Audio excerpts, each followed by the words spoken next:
Hello and welcome to Searching for Service, brought to you by Rotary District 5950. I'm your host, Kelly Kirk. And I'm Joe Kirk. And I'm Chad Larson. Before we intro who our guest is today, Joe's going to remind us of our show's purpose. Our show's purpose is uniting people that are looking for service out there with amazing service organizations like Rotary and others, and show you how you can serve. So our guest today is Kay, who's a past district governor, and I think we should just get right into it because it's a good one. Yeah, it's a really good one. So we'll see ya. I'm your host, Kelly Kirk. I'm Joe Kirk. I'm Chad Larson. We'll be back.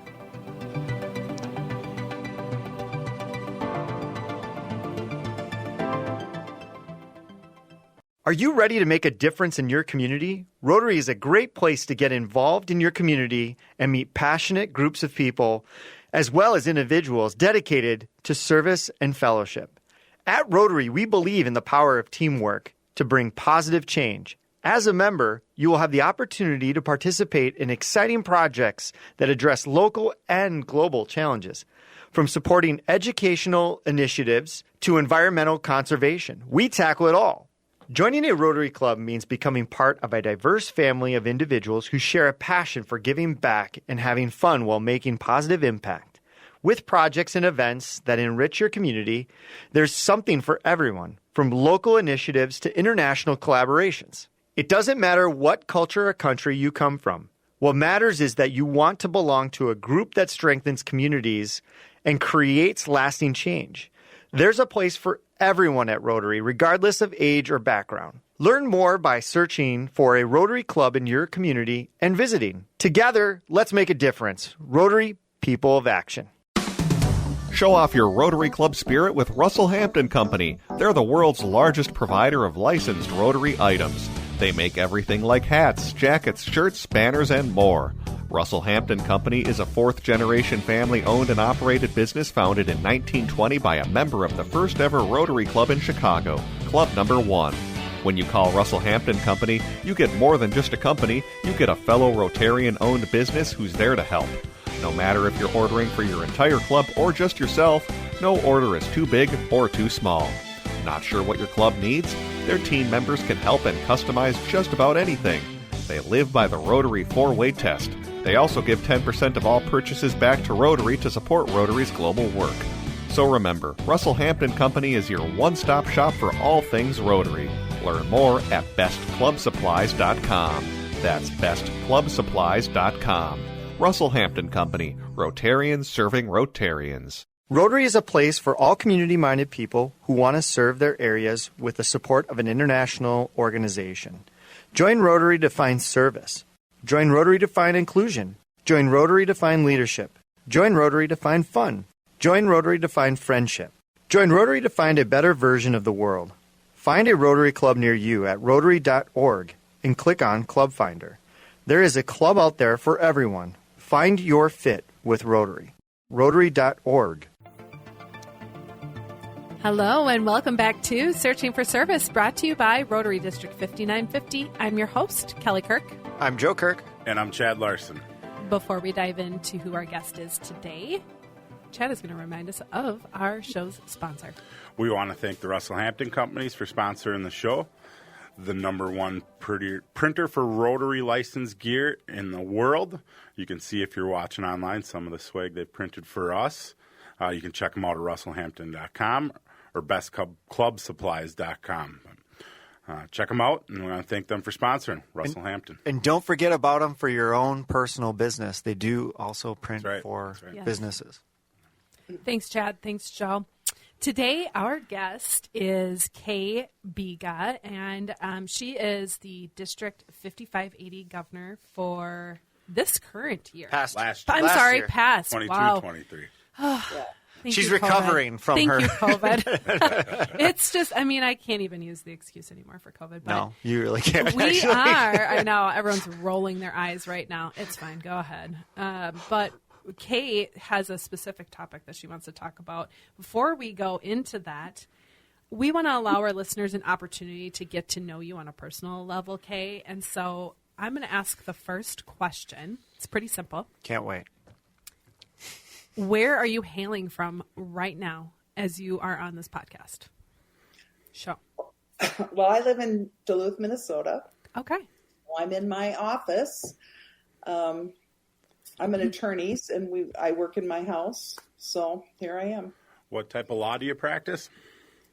My husband and I have a little boutique firm. We represent small business owners and professionals. So we do estate planning, Sure. real estate and contracts, business formation, those types of topics. I'll give you an example. We represent the doctor, not the hospital. Yeah. Okay. I like that. Yeah. Very nice. And how long have you been practicing? Oh my gosh. Well, I started law school in 1983, but I actually spent 20 years as a professor at the University of Wisconsin Superior, and I've also owned many businesses. So actually being here in this office, it's been about 14 years. Okay. Holy smokes. So you've kind of done all of it. And you know what's really funny is that when you kind of own a business, you always own a business. You know what I mean? Like it's like you don't ever unown a business. It's like, oh, what's the next thing? And when is it that you? Well, let me back up. Are you a fellow Rotarian? We should just make sure that. Are you kidding me? Oh my gosh! Just served as a. Cut this out.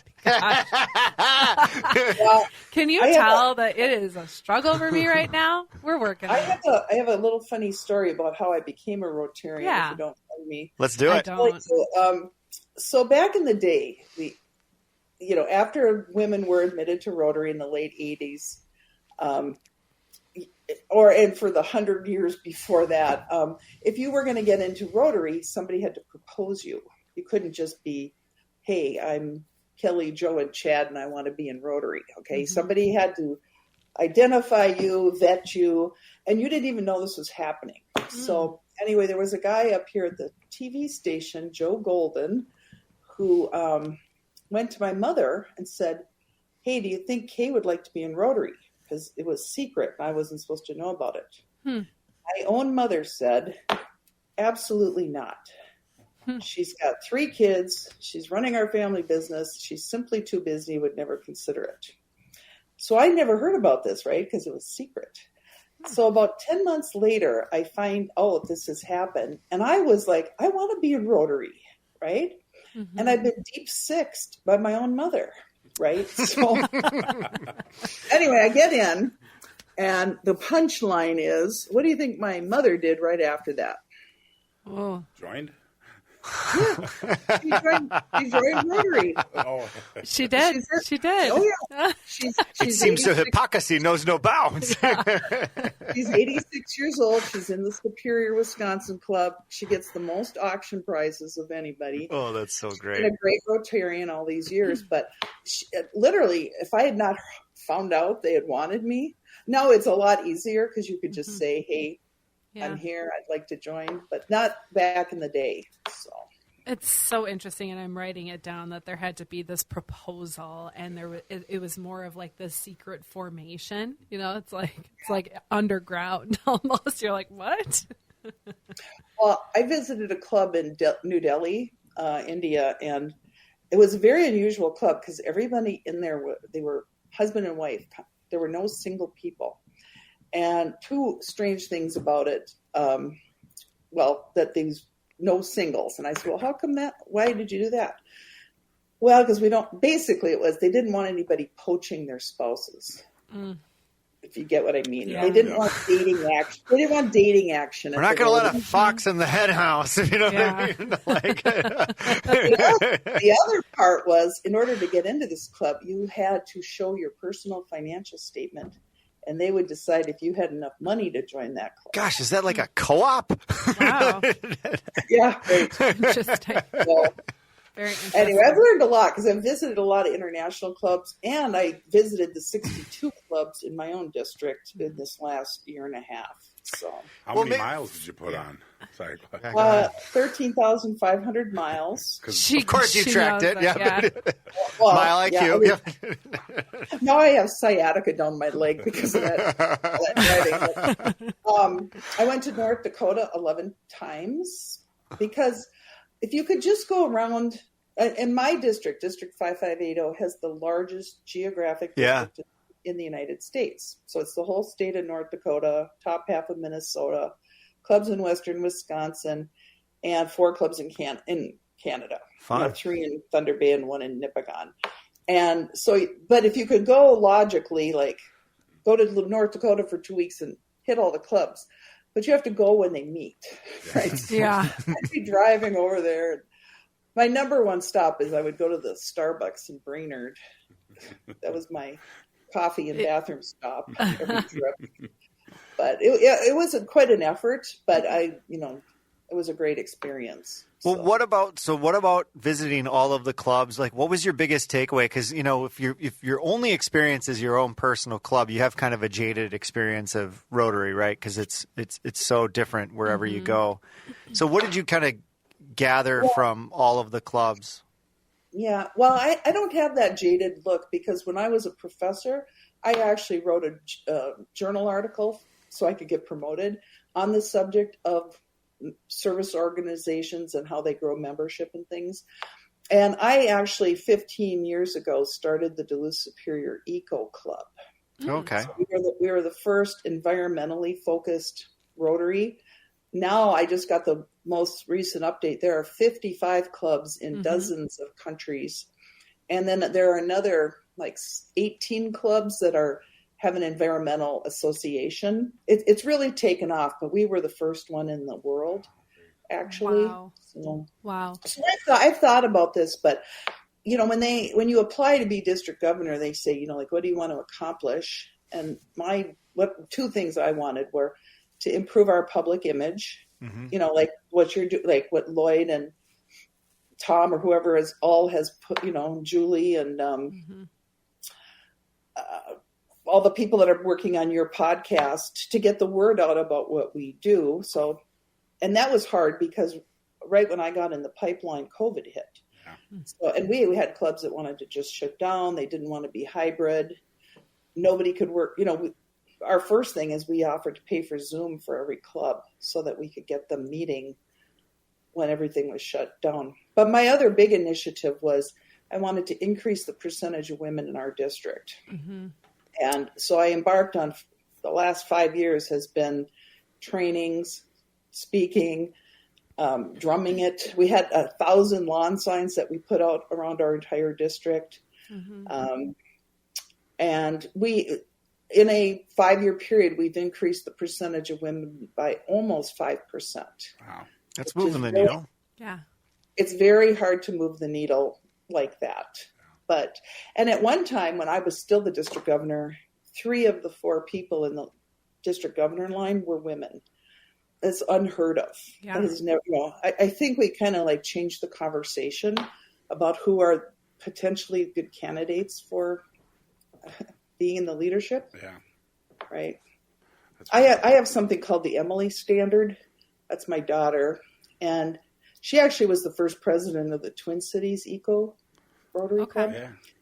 And, but because when the guy who's organizing it, Steve Solbrack, who you may know, he called me, how do you start an eco club? And I said, well, Steve, my daughter just moved down there. Maybe you should ask her to join because she could really, help you get it going. But my attitude is if Emily won't join it, thinks it's lame, we got to do something different. Right. And so and she finds a lot of Rotary activities to be in that category, but so we got to meet this Emily gal. Yeah. Well, we've got to look at the next generation. Right. I just spoke to a club in Waconia last week on this topic, and there was a really nice guy. He said, I've been in this club for 37 years. I will not consider not meeting at breakfast because he really likes the breakfast meeting. It works for him. And I said, well, I don't want to upset you, but there isn't a single person in this room that's going to want you to quit the club. But if you keep it up like this, the club is going to die off and you're not going to make it. Yeah. Because we did a study, like a data analysis. In our district, the clubs that have the highest percentage of women meet in the late afternoon. The clubs that have the lowest percentage of women meet in the early morning. It's almost death to membership and attendance. And the clubs that have a higher percentage of women also have a higher percentage of people under 40. Yeah. They kind of go, logically. Yeah. So we just have to be thinking about, are we still giving the right product to our members at the right time of day, the right day of the week, and the right kind of projects? Because that's what's going to determine whether the clubs can make it or not. What type of projects, as you talk about projects attract, different demographics, but what do you see attracting the most females? Well, in my club, we're 67% women. Wow. We do all hands-on service. We don't do any fundraising. Yeah. So the club I originally was in, Club 25 in Duluth, one of the things I really couldn't take was I'd have to sell 40 dozen roses every year. And I'd end up buying them all myself and giving them away to people because I just didn't have, okay, so that doesn't make too much sense for me. But younger people and I don't know if it's just women want projects that are family friendly. So you can bring your kids along, you can bring your spouse along or whoever you want, or in my case, my mother. So having family friendly activities, but we have a wonderful club in our district, Staples. And when I went around, I'd say, what's your favorite project? And they said, oh, by far, it's our mowing project. I'm like, oh, what do you mean mowing? They all got out there like John Deere riders and they'd mow together. And then I said, well, what are you mowing? I was kind of fascinated by this. They mow the cemetery. Well, and is Emily going to go? Emily doesn't have a mower, and Emily doesn't want to mow the cemetery, so they don't meet the Emily standard on that project, and and they love that project, and it's been really great for them. So it's really hard for people to reimagine. This works for us, but it's not going to work for a potential new member. Sure. That's not their area. Are you all three Rotarians? Yep. We are. Yep. And we're all in the same club. We do happen to meet early in the morning. Yeah, but you die in the morning side. Yeah. But as well, you're a juggernaut over there. But okay. as you are mentioning it, there is a little dilemma that's happening in our household where, we had our daughter start at daycare and drop off is at 8:00. And so it's going to be like one of us is, we're going to hopefully figure out a way to make it halvesy, but I get it. I totally get it. The Waconia group, they meet in a restaurant. If I were in that club, I'd love it. The lady in the restaurant knows everybody's order, and the food looked great. Okay, yeah. So you start your day out, and they had very nice coffee. Okay, but I was bringing up this morning problem, and later the same week, I met a friend who, from Club 25, and they're moving to Waconia. And I said, I love those people down there. And she said, well, when do they meet? I said, well, 7:30 at etc. And she's like, no. Not going to work. I'm not going to that meeting. My club was specifically designed to be done by 6:00 so you could pick up your kids at daycare and not get a penalty. The penalty. Yes. If you come after 6, you're a bad mommy and you have to pay extra. So we designed it so that wouldn't be the case. But anyway, what they're considering, I think, is a hybrid. Have a morning meeting, but then have a late afternoon meeting. Mm-hmm. And for goodness sakes, you don't have to meet 4 times a month. Yeah. Yeah. Some of the people that we've talked to with clubs is they meet at one time, like an evening for one time per month, and then their regular their 3. Their regular programming. Some are 2 times a month. Some yeah. Yep. Well, my club for a long time was 2 meetings a month. Then they kind of let go and went back to 3, and now they're all like, well, our attendance isn't as good. Well, that's because they're, but here's the thing. If you go to 4 meetings a month, you do a service project, you do a fellowship event, and you're on the board, that's 7 meetings a month. Yeah. Who's going to do that? Nobody. Yeah. Single and retired people. Yeah.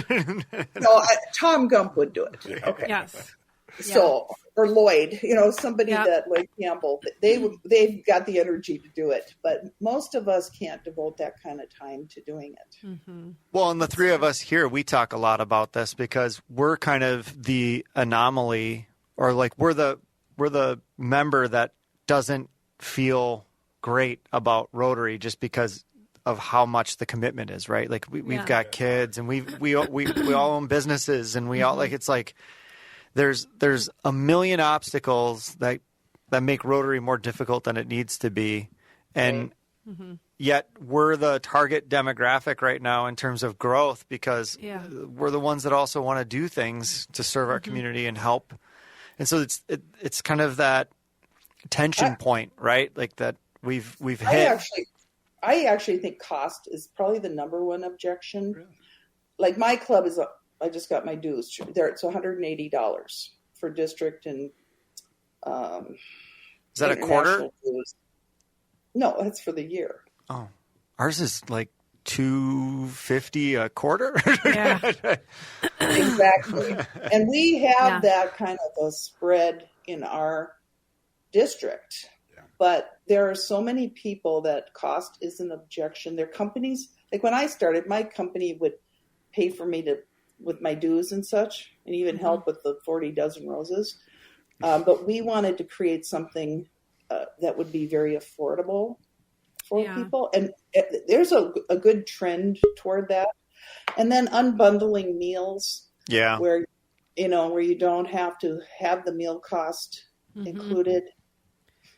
I went to the Dickinson Club, and they had a new young, great gal as the incoming president, and she wasn't going to take the meal pack, do the meals, because of the way this is the president of the club, and this is a lovely club, so don't get me wrong, but when I've met with all these billion boards, who's the most resistant to change, in my opinion, are the treasurers, because they don't want anything to upset the money situation. Yeah. And true story. I can see Chad shaking his head over there right now. We're working on a project and he said, well, our dues are so low. And I said, well, what do you do? I'm always interested. Like, what's your job? Well, I own the car dealership of the town. So he's sold every Rotarian a car. So for him, the dues are not an objection.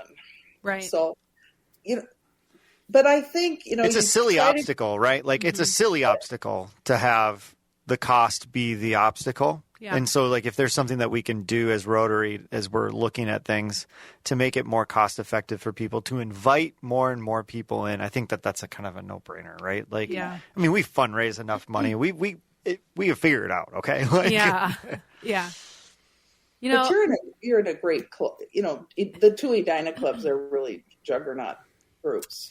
Yeah. It's not the same elsewhere. Yeah. So we've been told. Yeah, it's and it would be you're interesting. You're in a bubble there. We talk about this between Joe and I. Yeah, because I just literally had somebody send me Instagram reel about Edina, and it's a bunch of like cake eating stuff, and I'm like, it's just ongoing joke.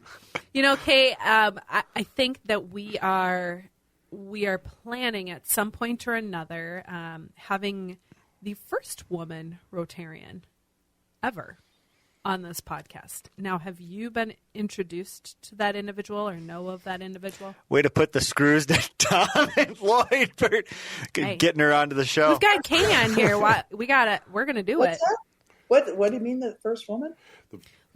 She challenged took it to the Supreme Court. Oh, Dr. Whitlock? Thank you. Yes. Oh my God, I love her. All right, so. Do you have a good connection to her that you can connect to this show? Hey, you just thanks, Kay. Hold the phone. She's like, I'm gonna email it right now. Look at that for all of you listeners who are not watching our live. She just showed us.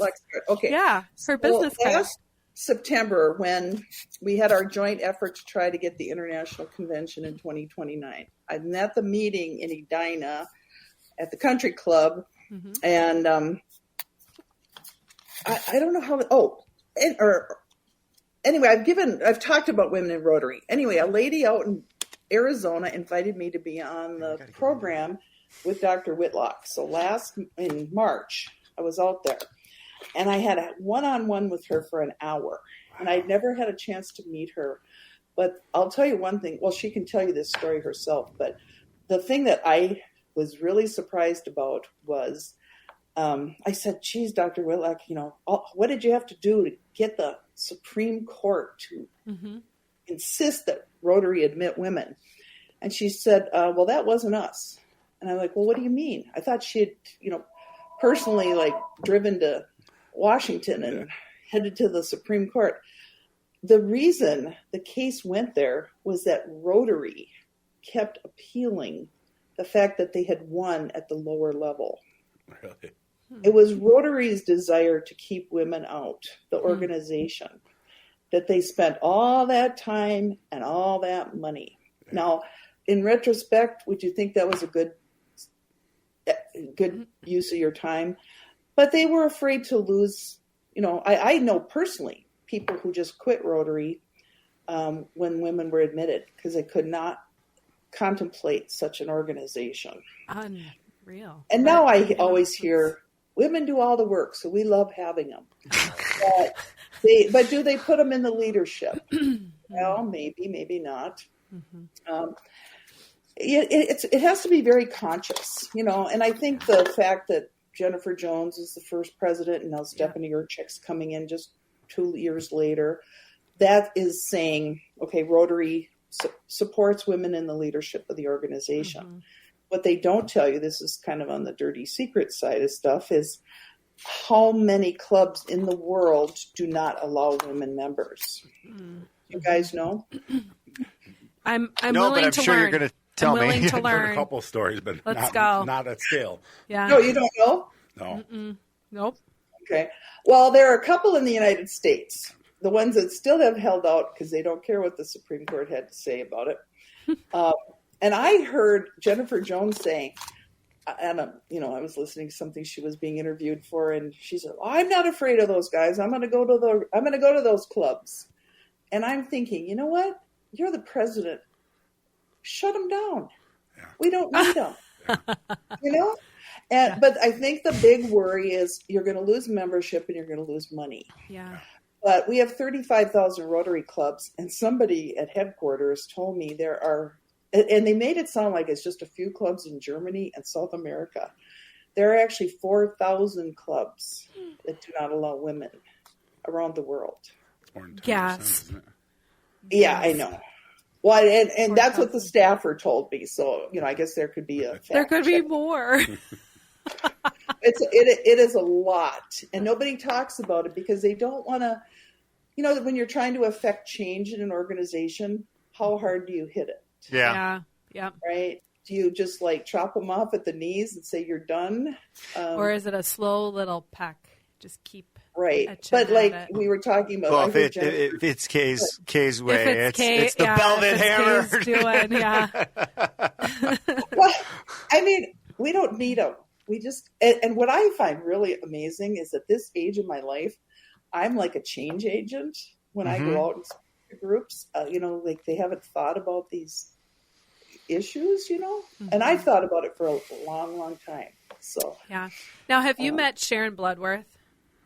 I love Sharon. She had been on the show also just recently, and she had shared that she indeed herself she went to one of those Rotary clubs where it was all men. Yeah, back in. Do you remember which one it was? It was in England or Scotland. Yeah, and she was like, "Yeah, it was."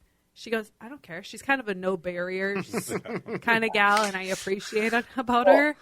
Listen, there's big things ahead for Sharon because she just put on that $3 million dinner. Yeah. For District 5950, raising $3 million bucks. And she did the table decorations. She does it all, right? And this is going to be her district governor year coming up. Yep. She's going to be tremendous. We're excited for her. So Very it's interesting. Like I'm actually kind of interested. Like let's talk about that a little bit more. So say there's 3,000 clubs that still don't allow women. As a 4,000 clubs, I'm sorry. As a woman, like how does that resonate to you? Like, okay, so the Supreme Court overturns this decision, and here we are in 2024, and there's still 4,000 clubs that we tolerate to not have women. Here's the thing. I was the facilitator when Gordon McAnally was addressing PETS, the President-elect training, and this was Zoom. And I said to him, well, you know, how do you feel about women in Rotary? And he goes, well, we just need good Rotarians. That is not, you know, if you had an organization, I don't know where you guys work, but if you had a university or a law firm or a hospital and you said, you know what, it's okay that we only have 30% of our customers or our clients are women, right? Or you're the grocery store, you're not going to be satisfied until you're getting all the, you know, potential people. And I feel like we're trying to do a big job, eradicate polio, plus a lot of other stuff, with one arm tied behind our back. We just don't even... I also think that we're kind of missing the forest through the trees too. Like you think about what is our objective as Rotary clubs is to be a reflection of our community. And if you aren't a reflection of your community, whether it's women, whether it's people of color, whether it's men, whatever it is, like, you know, then there's a problem. Like, for example, we did have a club from Lake Elmo that's 75% women, and they're having trouble growing. Yeah. And you kind of go, well, are you a reflection of your community? You know, it's great that you have a club that's 75% women. That's great. That's bucks the trend. But are you missing something that resonates in your community that would help you with membership? I think sometimes we do miss the forest through the trees with this sometimes. Yeah. And it's about reflecting your community. And no doubt 50% of your communities are women. Yeah. Like that's just the way that it goes. And so if your club dynamics aren't half women, you're missing the boat. Like you're missing the mission of what we're trying to do. I went and spoke a couple months ago. I spoke to a club in Florida, and they had like 37% women. It's more of a retiree group. It's Florida. But more than my club for sure. But anyway, so I give an impassioned women in Rotary. Let's go militant, you know, because at this point, I'm not trying to advance up the chain. If I offend somebody, it doesn't super bother me, right? But anyway, I give this, and you know, people are fist bumping me, and they're so excited. And then at the very end, they said, "Oh, and Joe has got the joke of the day." And he tells a joke. It involves an ostrich and a genie, and you know. Anyway, the punchline is just a horrible misogynistic joke. The day I'm there talking about women in Rotary. And I had met him earlier in the meeting. He seemed like a nice fellow, but he could not connect that what he was saying was offensive to the people in that room, or a bunch of us, right? So I've decided, you know, I was focusing on like reaching more people, like try to speak at the international convention or to be at the district conference. My current mission is I'm going micro. I'm going club to club to club to talk about these issues, because when you do that, I think people are more receptive, because my experience is a lot of the people that are in the clubs love their club. Mm-hmm. Yeah. They know it's failing, but they don't know what to do about it. Yeah. And so I give like a little bit of a roadmap. Meet in the late afternoon. Yeah. Have an environmental theme. Put less emphasis on attendance, have fun projects, have fellowship. You know, there's some really easy things you could do, but it's hard to do if you're changing how they've always done it. So, Kay, we just learned about as you're a district governor, right, and then you're coming out of your role as a district governor for that specific year, then you've got these initiatives after the fact. And so I want to kind of like round this out. Like you mean like a job opportunity for 4 years after? Is that what you're saying? Yeah. So, I mean, I want to help the listeners understand like how you came to doing this like Women in Rotary initiative. I mean, does that make sense? Because I'm not quite sure we had started off having the conversation about like Women in Rotary and you like what you're doing and your initiative behind it. I guess I'm an intense feminist. And Emily's all for that, by the way. That passed the test. So I just decided, when I left my old club, I did quit them in protest. I'd been in there for 9 years, and they could not look around the room and find a single woman that could be in the leadership. And I didn't care if it was me, right? Even though I certainly am capable, but no one. So I left because I felt like that club, and I just was at their dinner auction. So I have many friends in that group, but it kind of took me leaving to shake up a few folks to say, we don't need to lose people like her, you know? Yeah. Okay. And the district governor at the time came to me and he said, Kay, you are fully capable of starting your own club. Why don't you do that? And I did. Right. And that's where I created a club that got rid of everything I didn't like. Right. We don't sing. We don't kick the golden can. You know, we've eliminated a lot. Yeah. Wait, what? Can we pause for just a second? And I don't understand this. What is this? You can get rid of some of those things, and the meeting is shorter so that people want to come to the meeting more. Are those real things, though? I mean, I do not understand. Is this real? I know singing for some, but like kicking the golden can. Can you go into that one a little bit? Like, yeah, I didn't even know about the singing. You know what that is? No. The fellowship report? No. Oh my gosh, so many clubs do this. They if you make an announcement or you're in the paper, then you have to kick the golden can and put $1 in or whatever. And I was up at a club, oh gosh, it was Thief River Falls, I think. And there was an old guy, blowhard, honest to goodness. And he went on and on and on about Big Ten football. And, you know, he's listening to this right now going, hey, that's me. He kept going on and on and on. And I've met many people like this. And I said, how much are you giving for this announcement? And he said, well, it's $1. I said, well, you've just taken up $10 of time. So give more, because it's an interesting concept. So kick the can. Come on. Huh?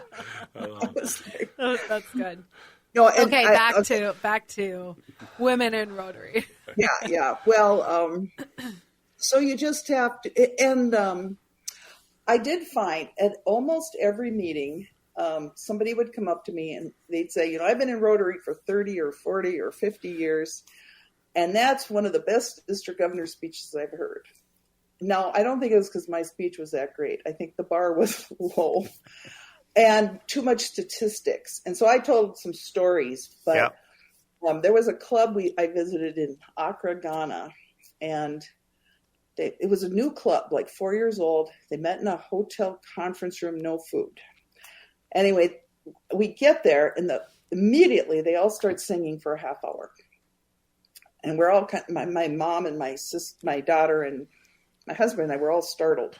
Anyway, at the end of the singing, the president gets up and says, we have a terrible problem in our club. We're waiting, like, what is it? She goes, the meetings are too long. Okay, so I'm thinking, again, I'm never going to be here again. I raised my hand and I said, maybe a little less singing, right? And my husband later told me, he said, Kay, that was the most offensive thing you could have said to that group of people, because that was their sacred cow. They love the singing. They're not willing to give it, you know, how about 2 songs instead of 10 to make it relevant so the meetings aren't, you know, dragging on 2 hours, or so that the non-singers don't like it, or, you know, you just have to do a little market research of your members, right? do a survey. What do they like? What do they not like? Mm-hmm. So my thing kind of morphed from women to just general change and talking about that issue. What do you like about your club, or you don't like? Hey. We're the only ones that ask questions around. Well, No, I'm just kidding. Chad told me it was going to be a conversation. It is. So. It Dang is. it. And so let's have the conversation. You are an attorney. I'll go first. Yeah, I'll go first. I will say Chad is one of the newest Rotarians of all three of us. Yep. And in my I will say short period of time being a Rotarian, the individuals in that group have quickly become like family. Okay. And the other just quick little ad I want to put in here is we just recently had a baby. I shouldn't say recently, she's just a little over a year old, but when she was born, they rallied to have a food train for us, and that was so special. And it meant the world to us to understand not only do we have our own like family as a village, but our Rotarians rallied as a village too. So it was kind of a little bit of an emotional tie for me personally, but that's what I have enjoyed about it. You just walk in and it feels like family. And what don't you like? I stumped. Circle back to me. Of course. Let me think on it. I was waiting for that answer. I was like, wait a second, she needs a minute. I do, yeah. I do. I'll think on it. But, yeah, go ahead, Joe. I would say my favorite thing about our club is I love the speakers. Mm-hmm. I like having somebody come in, share stories, share about an organization. I think that's really important to understand some of the organizations that we're supporting, some of the things that Rotary International and the district are doing, and then just having some really cool things to take away, great stories. Least favorite thing about our club, I'd love to see us be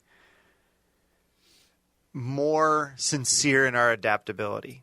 Like I think we do think like I think our club naturally takes on challenges of going, okay, we need to be fostering change, but like truly following through with that change. And hey, I can point the thumb. Like I'm one of them that could definitely be an agent of change and proponent of things. But yeah, I mean, because I think that we're doing some really great things, and I think we're driving some really great change. But we're not all in, if that makes any sense. We're just checking the box so that we remain one of the top clubs who gets all the recognition and stuff versus actually being agents of change.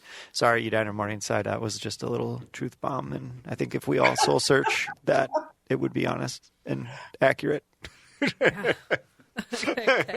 Go ahead, Chad. So like Joe, I like the speakers. I like the meetings, and I also have enjoyed, and I think we're lucky in our club that you can try and evolve it, and there's not, I don't think, systematic pushback.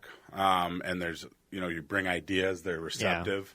I think that being a new member, even just working on different projects, that's a very welcoming environment when you're trying to serve, and they're willing to have it. Negative for me, the one thing, and I haven't been there yet, is the vocational, and now we call it membership happy hour.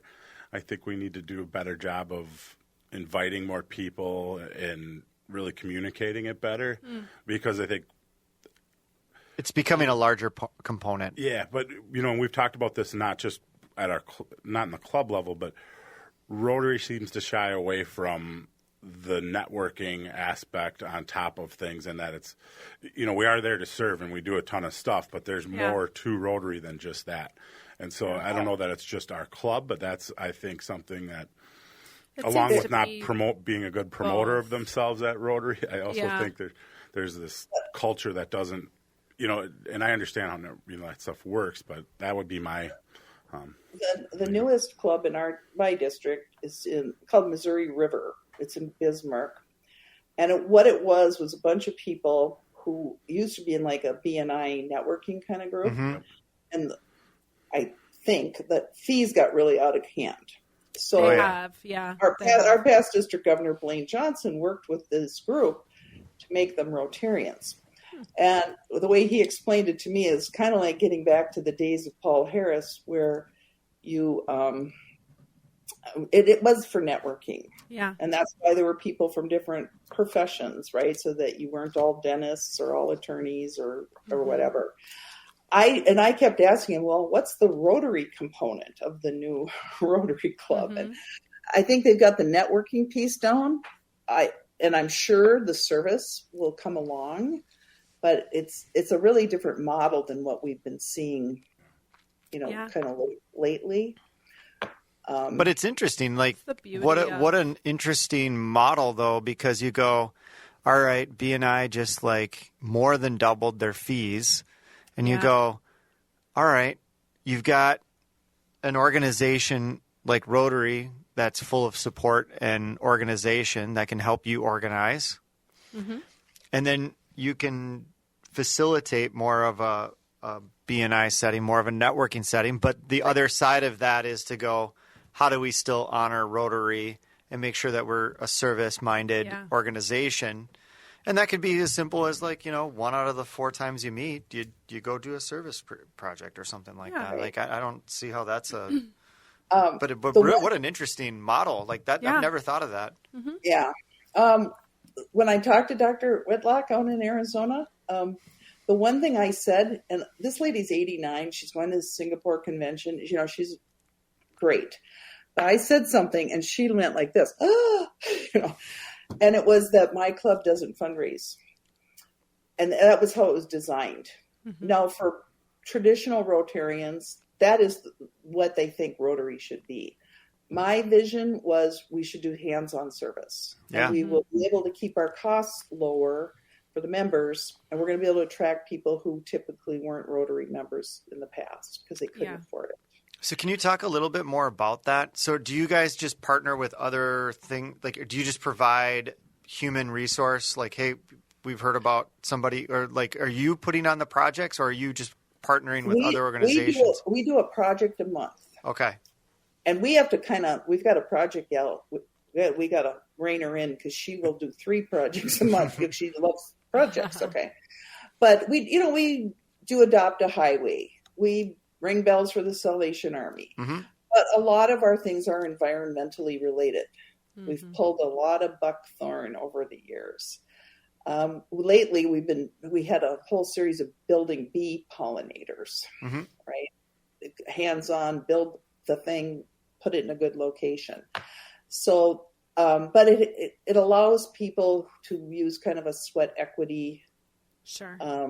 We can partner with other clubs. And you were asking like about my post DG year. Actually, that's what I'm trying to do in Duluth Superior. Our clubs in Fargo-Moorhead and our clubs in Thunder Bay, they are tight. They meet every month. They cooperate on all these projects. They're just awesome. I want to do that in Duluth Superior, where mm-hmm. I am, because there are 5 clubs here. And if we coordinated more, my club's got people power, and the other clubs have money. So try to work together on, initiatives or whatever.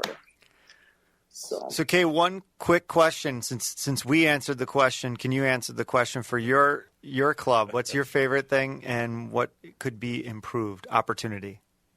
Ooh. Well, because I was the founder, everything was how I wanted it. But what I learned, and my club is not immune to this. We just had it's all about people, right? Yeah. And I had to keep putting out little fires at clubs because so-and-so would get mad at so-and-so and they didn't think they were doing it the right way or whatever. That recently visited my club where club officer, club member, it became a drama of personalities dragging the rest of us into it. And I got, I had to get involved. And so I don't like that. On one case, I had to bring in a special envoy, our past district governors, to try to smooth the feathers. There's a club in Perham which a club I really liked. But there was a lady who was like a longtime person in the leadership. And after I was there, the board was going to try some of the things I had recommended. And she got so incensed by it, she just quit because she could not take the idea that her Rotary Club was going to change. So I guess that's the part that I have found to be a little, and it's touched my own club, even though I've tried to keep us out of that a little bit. You're dealing with, it's just like people at work, right? Or customers or, whatever. People don't get along and you have to figure out how to best get them keeping their minds on what the real job is. Well, Kay, we're going to have to get out of here. I can't believe this is already done. We're like way late on time, but we could have gone for another couple hours. But I know. We'll have to have you back on, Kay. Absolutely. Just to discuss further. I invite you to come up to Duluth, and we've got a nice little patio out here. Not today, but so if you come by, you'll get wine or something. Sounds good. Oh, you have Kelly. That's mine. That's me. Thank you. And I'll enjoy a glass of wine together. And I will say, because you said you were married, that is one of the big opportunities is to bring in spouses or children or parents or whatever. We tend, the old school folks always felt that this was their thing and their family was outside of it. I think unless we bring family into it, it's not going to resonate as well for people. So, and my husband's a member of Eco Club, and beautiful. He gets involved in a lot of things just because I'm making him. But he's enjoying it. Love it. So, but anyway, thank you for having me. Thank you. It was such an honor, and we look forward to the next time. Thank you all for tuning in. I'm your host, Kelly Kirk. I'm Joe Kirk. And I'm Chad Larson. We'll be back. Thanks, everybody.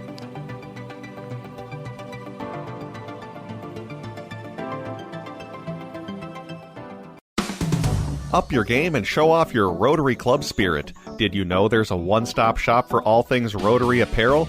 Russell Hampton Company is the world's largest provider of licensed Rotary branded merchandise. From apparel like hats, jackets, and shirts to banners, tents, and awards, they have it all. And most things are customizable. And they can handle orders of all sizes. Russell Hampton Company also has deep connections to Rotary. In 1920, the company founder was part of Rotary Club No. 1 in downtown Chicago. Russell Hampton Company models their business on the Rotary 4-way test and gives back 10% of all purchases to Rotary, supporting its global work. So the next time you and your club are out on a service project, arrive with the right swag from Russell Hampton Company to promote your club and Rotary. Even non-Rotarians will want some of your cool hats, shirts, and jackets. Learn more at bestclubsupplies.com. That's bestclubsupplies.com. For decades, eradicating polio worldwide has been Rotary's cornerstone cause. We are incredibly close to ridding the globe of this virus, but we need everyone's help to get us to the goal. World Polio Day is October 24th. Please consider making a new donation to Polio Plus or increasing your already generous giving. Go to endpolio.org to be a part of this historical eradication of polio. You will help get vaccinations to the most remote parts of our world and help fulfill a promise we made to end polio now. 2 drops and it stops.